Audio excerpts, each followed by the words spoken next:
Hello, and welcome to another episode of Hospice Talk with Hospice Nurse D. Welcome to my office, which most days is my car.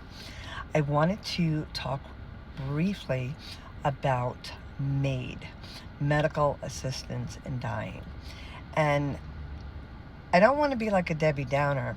I want people to be aware of their choices.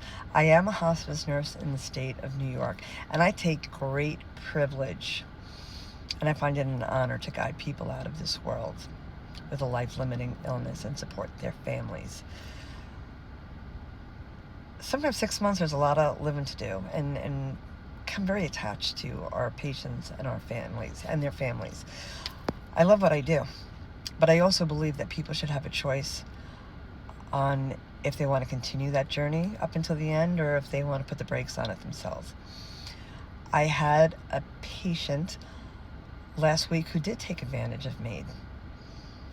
She had one of these locked-in diseases where she saw the writing on the wall. She went to a neighboring state where at one point you did have to prove residency.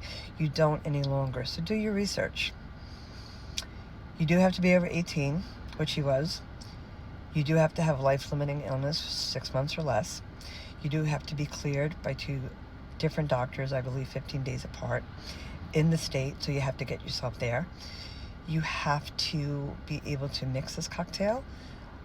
You have to be able to drink this cocktail. Her son called me after the fact. She didn't let us know about it because she didn't want any roadblocks dealing with her hospice, and I respect that. So the sons were there, and they said it was beautiful, and they did most of the heavy research for her, and I respect that. So while she was under our hospice care, we did have conversations about her feeling weaker and her belief in an afterlife. Sometimes these are difficult conversations, but they're important to have, especially if people are willing or wanting to have them. And she was, and she said it would be easier if she believed in an afterlife, but she didn't. She did believe there was something greater out there, and as I do. And I said one day we'll find out. We'll find out. I've seen too many people pass to not believe that there's something out there. I believe that veil, I've seen that veil become very thin, and people are reaching up to the ceiling, the sky, and I believe our loved ones are there, to get us over to the other side. My belief, I'm not pushing that on anybody else.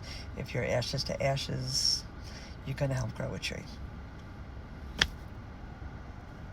What you believe in is what you believe in. But she did say to me that if there's something out there, keep your ear open and I'll whisper. And last night, I was woken up by her whispering in my ear. A whisper. And she said, "It's beautiful." And I woke up in chills, and I knew it was her. So it's sad, but it's beautiful at the same time. So, I get claustrophobic in an elevator. I don't know what I would do. I wouldn't rule it out, that's for sure. But I do think living and dying is a conversation and is a decision that should be made by the patient and the family, if able. They should have the right to make that decision. So again, the more you know, the less scary it is, and there's options out there. But in the meantime, let's live this one beautiful, precious life. Have a great day, and we'll talk soon.